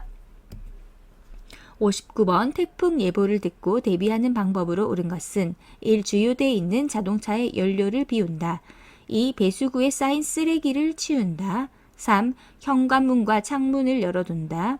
4. 전기 차단기를 내린다. 5. 통신기기는 꺼놓는다. 답은 2번 배수구에 쌓인 쓰레기를 치운다. 자, 태풍 예보가 있으면 이제 물이 역류하고 넘칠 수 있다는 것을 대비해서 쓰레기를 치워두어야 합니다. 자, 주유되어 있는 자동차의 연료를 비운다라고 했는데 미리 연료를 채워주는 것입니다. 미리 연료를 채워둔다 해야 되고요. 현관문과 창문을 다 닫아야 되겠죠. 자, 그리고 5번 통신기기는 꺼놓는다가 아니고 켜놓아서 위험 상황이 있으면 대비가 되어야 되겠습니다. 그리고 전기 차단기를 내린다라고 되어 있는데, 자, 우리 책에 보시면 수해와 태풍 이렇게 파트가 되어 있어요. 그래서 이런 지문이 있습니다. 물이 집 안으로 흘러 들어오는 경우 모래주머니 등을 사용하여 최대한 막는다. 2차적인 사고를 예방하기 위해 전기 차단기를 내리고 가스 밸브를 잠근다 라는 지문이 있어요. 그래서 헷갈리게 하기 위해서 이렇게 넣어 놓은 것 같습니다. 근데 이 케이스 같은 경우는 물이 이미 집 안으로 들어와서 2차 사고가 발생할 수 있을 때 그때 전기 차단기를 내리는 것이고요. 지금 문제에서는 태풍 예보를 듣고 대비하는 것이죠. 자, 이때는 가장 적합한 배수구에 쌓인 쓰레기를 치운다가 답이 됩니다. 60번 변비로 고생하는 대상자의 식사 원칙으로 옳은 것은 1. 보리, 검정콩, 미역을 섭취한다. 2. 생과일 대신 과일 통조림을 섭취한다. 3. 비타민 D와 칼슘 보충제를 함께 복용한다. 4. 가급적 도정을 많이 한 곡류를 섭취한다. 5. 식이섬유의 흡수를 위해 수분 섭취를 제한한다. 답은 1번 보리, 검정콩, 미역을 섭취한다. 자, 변비로 고생하는 대상자이기 때문에 섬유소가 풍부한 음식 섭취를 하는 것은 아주 큰 도움이 됩니다. 자, 따라서 보리, 검정콩, 미역 등 섬유소가 풍부한 음식을 섭취하셔야 됩니다. 자, 해설을 보시면 변비가 되지 않도록 섬유소가 풍부한 잡곡이나 채소를 사용한다. 이건 조리할 때 사용한다. 섭취하도록 한다. 이렇게 해야 되고요. 식이섬유라는 것은 곡류, 현미보리 등 곡류, 그리고 서류, 고구마, 감자, 그리고 채소류, 과일류, 해조류에 많이 들어 있습니다. 자, 2번 보시면 생과일을 섭취해야지. 과일 통조림 같은 경우는 섬유소가 없죠. 따라서 통곡신, 생채소, 생과일을 많이 섭취하셔야 되고요. 비타민 D와 칼슘 보충제는 골다공증 대상자의 식사 관리에서 들어가는 내용입니다. 가급적 도정을 많이 한 곡류가 아니라 덜한 것, 즉 도정을 적게 하여야 되겠죠. 그래서 통곡식 생채소, 생과일을 많이 섭취한다는 지문에서 통곡식을 먹어라 라는 게 있었습니다. 식이섬유의 흡수를 위해 수분 섭취를 제한한다. 아닙니다. 자, 식물성 식이섬유, 유산균이 포함된 음식물과 우리 책에 보시면 다량의 물을 섭취한다 라고 되어 있습니다. 수분 섭취 제한하시면 안 됩니다. 61번 다음과 같은 표시가 있는 대상자의 의복을 관리하는 방법으로 옳은 것은, 자, 그림을 보시고요. 1. 물을 뿌리고 80에서 120도씨로 다림질한다. 2. 산속에 표백제로 표백한 후 다림질한다. 3. 원단 위에 천을 덮고 80에서 120도씨로 다림질한다. 4. 80에서 120도씨로 드라이 클리닝한다. 5. 염소계 표백제로 표백한 후 드라이 클리닝한다. 답은 3번 원단 위에 천을 덮고 80에서 120도씨로 다림질한다 입니다.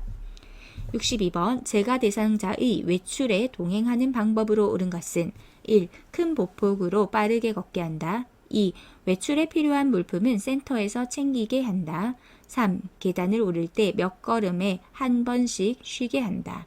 4. 택시로 이동할 때는 운전자 옆자리에 앉게 한다. 5. 외출 장소와 시간을 요양보호사가 정해서 알려준다.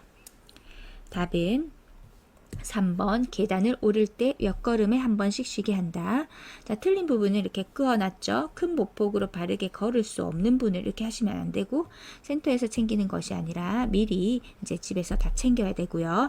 택시로 이동할 때는 운전자 옆자리는 위험합니다. 외출 장소와 시간을 요양보호사가 정하는 것이 아니라 대상자가 정해서 그리고 대상자와 협의해서 서로 일정을 잡는 것입니다. 63번 치매 대상자의 일상생활이 안전하도록 돕는 방법으로 옳은 것은 1. 침대는 벽에 붙여 놓는다. 2. 방을 화려하고 다양하게 꾸민다. 3. 1층보다는 2층의 방을 배정한다. 4. 냉장고에 과일 모양의 자석을 붙여 놓는다. 5. 현관 앞에 이동이 가능한 매트를 깔아 놓는다. 답은 1번 침대는 벽에 붙여 놓는다. 이렇게 하시면 낙상의 위험이 줄어듭니다. 2번에 방을 화려하고 다양하게 꾸민다. 자, 치매 대상자이기 때문에 치매 대상자의 방은 일상을 그대로 유지할 수 있게 해주시고요. 위생적이고 안전성을 우선적으로 고려해야 합니다. 1층보다는 2층의 방을 배정한다라고 했는데 안전이 우선입니다. 따라서 1층이 안전하죠. 4번 냉장고에 과일 모양의 자석을 붙여놓는다. 이렇게 하시면 안 됩니다. 치매 대상자가 먹을 수 있으므로 냉장고 모양의 과일 모양의 자석 같은 것을 사용하시면 안 되고 붙여놓으시면 안 됩니다.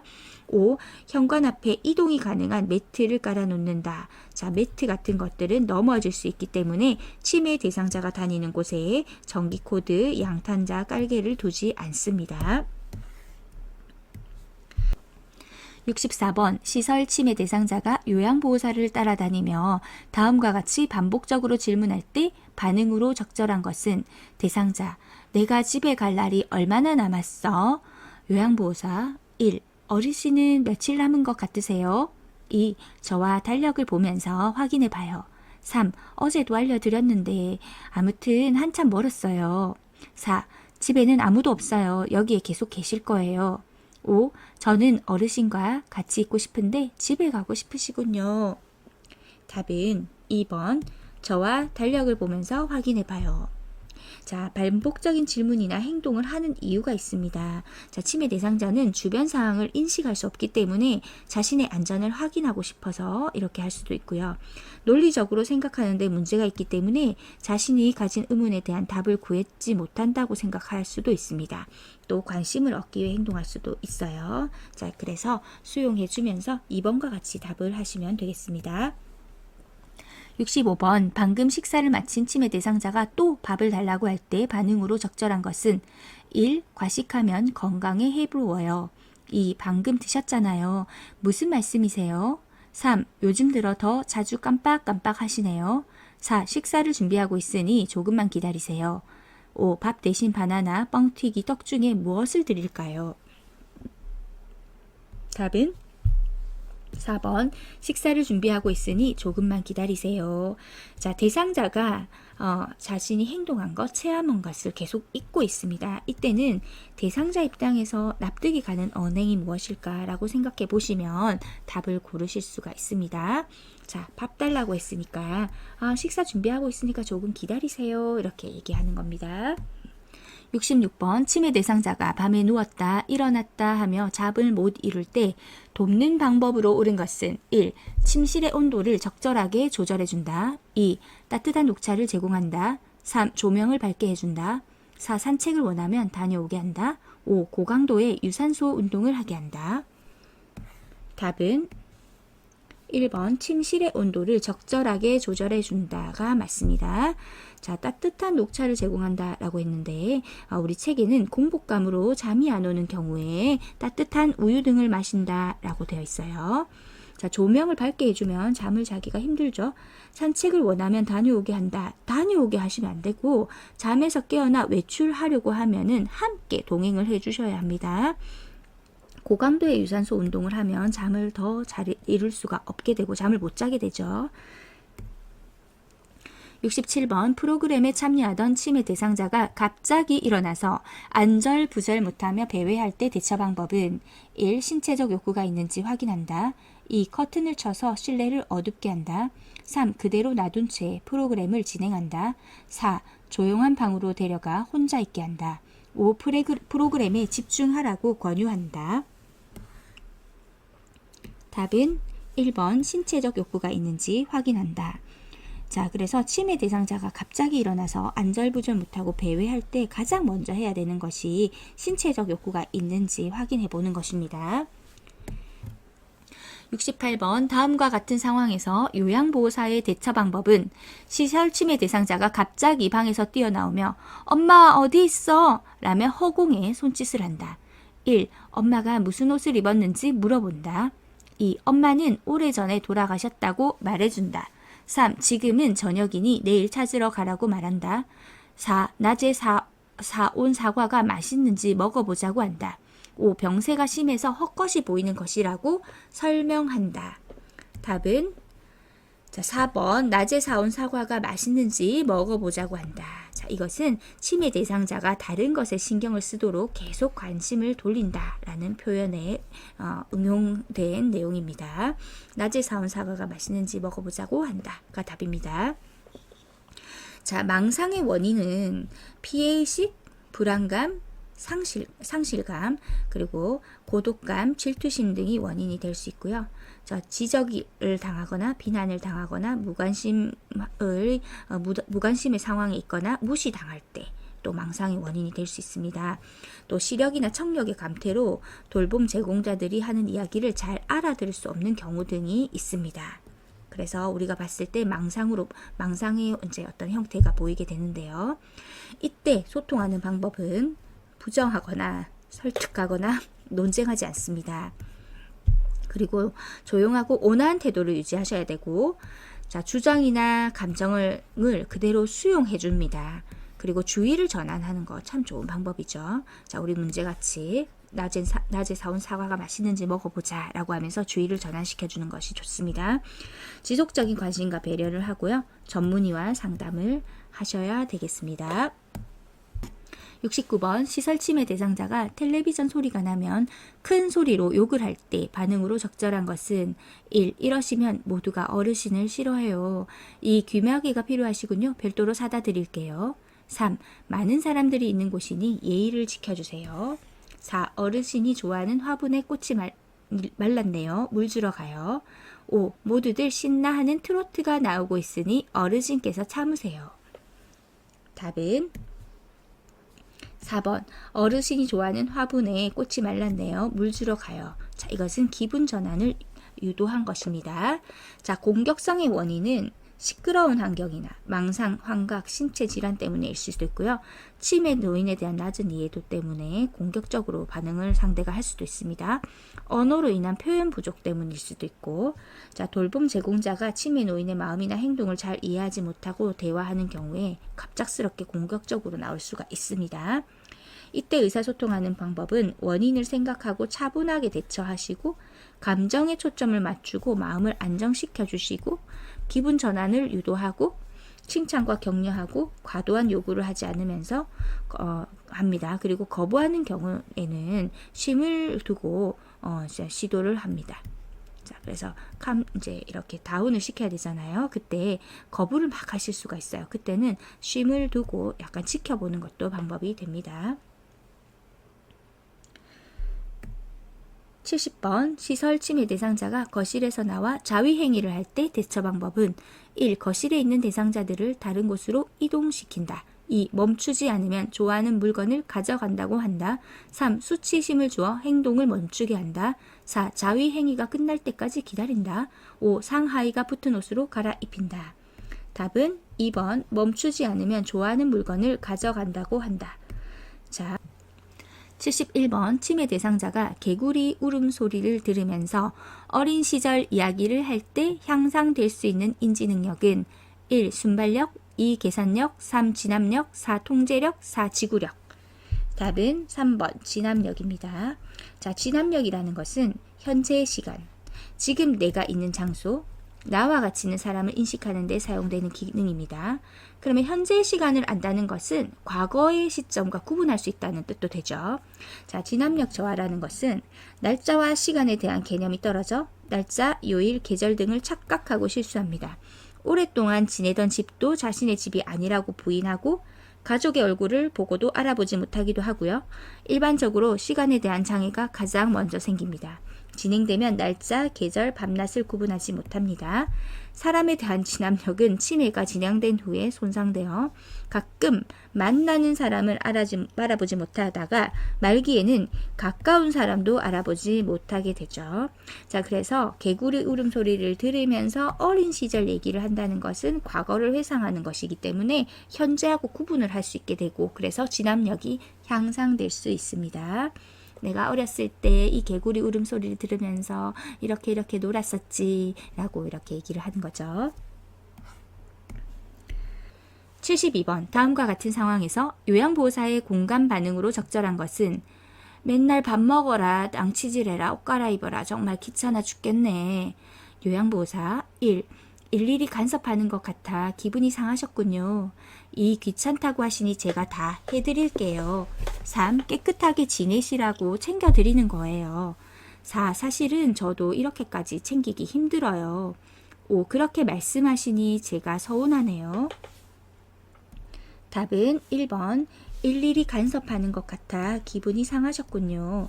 자, 지금은 공감에 대한 내용입니다. 공감이란 상대방이 하는 말을 상대방의 관점에서 이해하고 감정을 느끼며 자신이 느낀 말을 전달하는 것을 의미합니다. 즉, 공감 능력은 나는 당신의 상황을 알고 당신의 기분을 이해한다처럼 다른 사람의 상황이나 기분을 같이 느낄 수 있는 능력을 말합니다. 73번 제가 대상자가 업무 시간 이외의 시간에 자주 전화를 하여 푸념을 할 때 나 전달법으로 반응한 것은 1. 저한테 자꾸 전화하시는 것을 보니 많이 외로우신가 보군요. 2. 저보다 자녀분들과 이야기를 하시는 게 좋을 것 같아요. 3. 자꾸 전화하시니 제가 찾아뵈도 되는지 센터장님께 물어보고 갈게요. 4. 요새 스트레스가 많으신가 봐요. 제가 해결해 드릴 수 있는 일이라면 좋을 텐데. 5. 업무 시간 외에 전화하시니 제 일을 못해서 힘이 드네요. 업무 시간에 말씀해 주시면 좋겠어요. 답은 5번. 업무 시간 외에 전화하시니 제 일을 못해서 힘이 드네요. 업무 시간에 말씀해 주시면 좋겠어요. 자, 그래서 나 전달법은 서술어 앞에 이제 나를 붙여보세요. 내가 어떠네요. 이렇게. 자, 그래서 힘이 드네요잖아요. 자, 어떤 이제 동작 그 서술어 힘이 드네요 앞에 자 제가 힘이 드네요 말이 맞죠? 자 내가 힘이 드네요 이렇게 나 전달법으로 이야기를 하시는 겁니다.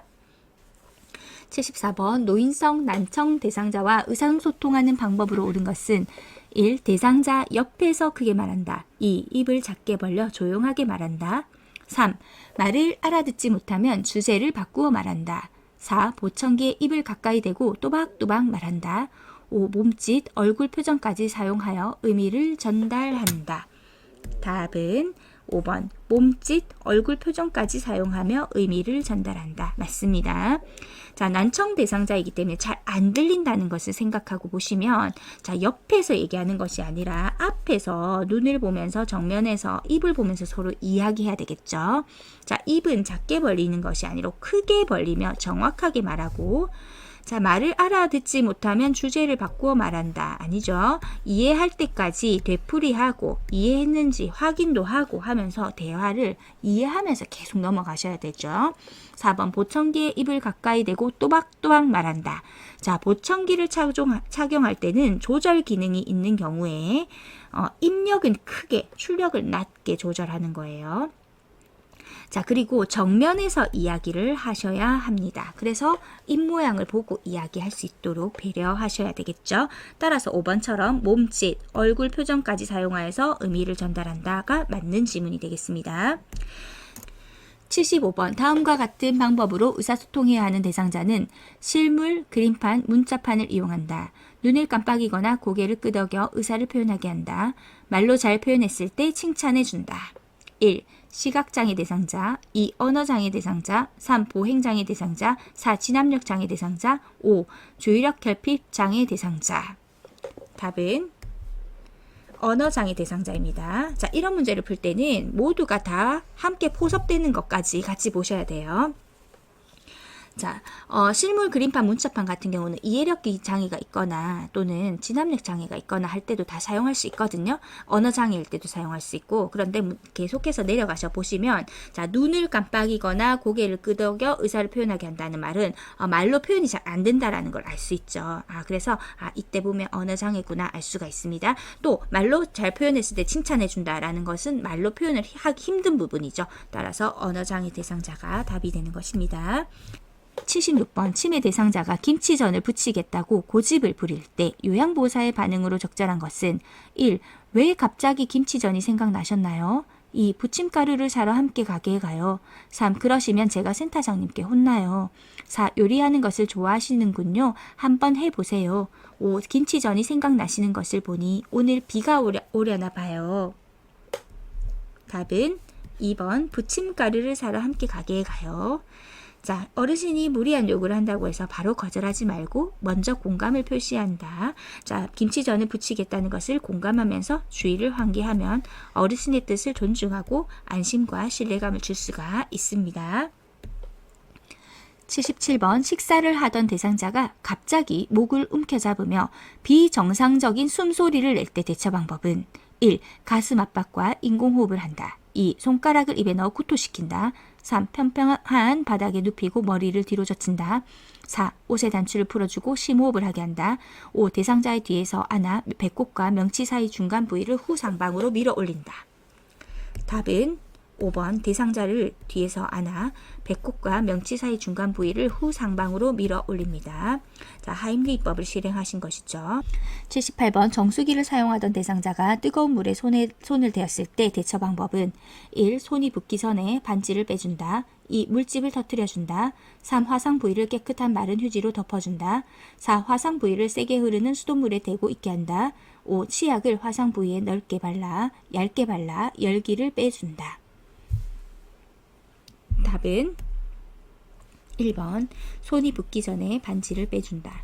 자, 화상 부위에 반지, 팔찌, 귀고리 등이 있다면 신속하게 미리 벗겨내야 됩니다.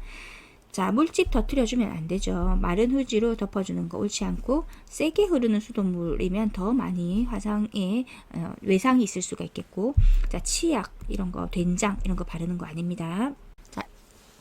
79번 심정지 대상자에게 심폐소생술을 할 때 가슴을 압박하는 방법으로 옳은 것은 1. 칼돌기를 압박한다. 2. 요양보호사의 체중을 이용하여 가슴을 압박한다. 3. 가슴 압박은 분당 70에서 90회 속도로 압박한다. 4. 가슴이 최대 3cm 눌릴 정도의 강도로 압박한다. 5. 압박대 이완의 시간 비율이 70대 30이 되게 한다. 자, 답은 2번 요양보호사의 체중을 이용하여 가슴을 압박한다. 맞습니다. 칼돌기는 장기 손상이 일어나기 때문에 위험하고, 자, 70에서 90이 아니라 100에서 120회, 3cm가 아니라 5cm, 그리고 압박대 이완의 시간 비율은 50대 50입니다. 자, 2019년 책에 이렇게 기술이 되어 있어요. 매번 압박한 직후 압박된 가슴은 원래 상태로 완전히 이완되게 한다. 압박, 이완의 시간 비율이 50대 50이 되게 한다. 단 손바닥이 가슴에서 떨어지면 안 된다. 라는 지문이 있었어요. 자, 80번 심폐소생술을 할 때 자동 심장 충격기를 사용하는 순서는 1. 패드 부착, 제세동 시행, 전원 켜기, 심장 리듬 분석, 가슴 압박. 2. 패드 부착, 심장 리듬 분석, 전원 켜기, 제세동 시행, 가슴 압박. 3. 전원 켜기, 패드 부착, 심장 리듬 분석, 제세동 시행, 가슴 압박. 4. 전원 켜기, 패드 부착, 제세동 시행, 심장 리듬 분석, 가슴 압박. 5. 제세동 시행, 전원 켜기, 패드 부착, 심장 리듬 분석, 가슴 압박. 답은 3번입니다. 자, 전원 켜기, 패드 부착, 심장 리듬 분석, 제세동 시행, 가슴 압박. 계속 반복하시니까 완전히 익혀지시죠. 자, 그런데 일단 문제에서 전원 켜기가 먼저 나와야 되겠죠. 그러면 3번 아니면 4번. 그러니까 50%의 확률로 생기게 되겠죠. 자, 전원 켜기 먼저 하시고요. 마지막에 가슴 압박 나오는데 그 사이에 이제 패드를 부착을 하고 그 패드를 부착해야 심장 리듬 분석을 할 수 있고, 그리고 심장 리듬 분석을 하면서 이렇게 제세동을 시행해야 되는지 말아야 되는지를 판단을 해주거든요. 그래서 제세동이 필요하면 제세동을 필요합니다 라고 이야기를 해줘요. 그래서 제세동을 시행하고 그 다음에 가슴 압박을 하는 것입니다. 자, 다시 한 번 더 보겠습니다. 자동 심장 충격기의 사용법. 자, 전, 폐, 리, 충가 또는 전폐리제가 이렇게 해도 되죠. 전폐리제가 전원 켜기. 자, 도착하면 자동 심장 충격기가 도착하면 지체 없이 전원을 켜야 됐고요. 자, 이것은요. 반응과 정상적인 호흡이 없는 심정지 대상자에게만 사용하는 것입니다. 자, 패드는 자, 오빗이었죠? 오른쪽 빗장뼈 밑이었습니다. 오른쪽 빗장뼈 밑에 그리고 왼쪽 중간 겨드랑이 선에 붙입니다. 자, 심장 리듬 분석은 분석 중이니 물러나라 라는 음성 지시가 나오면 대상자에게서 손을 떼야 되겠습니다. 자, 그래야 리듬이 분석이 되겠죠. 제세동이 필요하면 필요합니다. 제세동 필요합니다. 라는 음성 지시가 나옵니다. 그러면서 바로 알아서 스스로 에너지 충전을 해요. 그때 수초가 소요되기 때문에 가능한 가슴 압박을 시행하셔야 합니다. 자, 심장 충격이 필요 없잖아요. 그러면은 환자의 상태를 확인하고 심폐소생술을 계속하십시오라는 음성 지시가 나옵니다. 자, 심장 충격 시행, 제세동 시행 같은 말인데 분석 결과 심장 충격이 필요한 경우에만 심장 충격 버튼이 깜빡이기 시작하죠. 충전이 완료되어 가지고 다시 물러나라는 신호가 나오면 모두 물러나게 하고 쇼크 버튼을 누르게 됩니다. 자, 충격 전달되면 즉시 가슴 압박식 하셔야 되고요. 자동 심장 충격기는 2분 간격으로 리듬 분석을 자동적으로 반복한다라는 것이고요. 자, 자동 심장 충격기를 사용하고 심폐소생술을 시행하는 요 패턴 있죠. 이것은 119가 올 때까지, 구급대가 올 때까지 지속하셔야 합니다.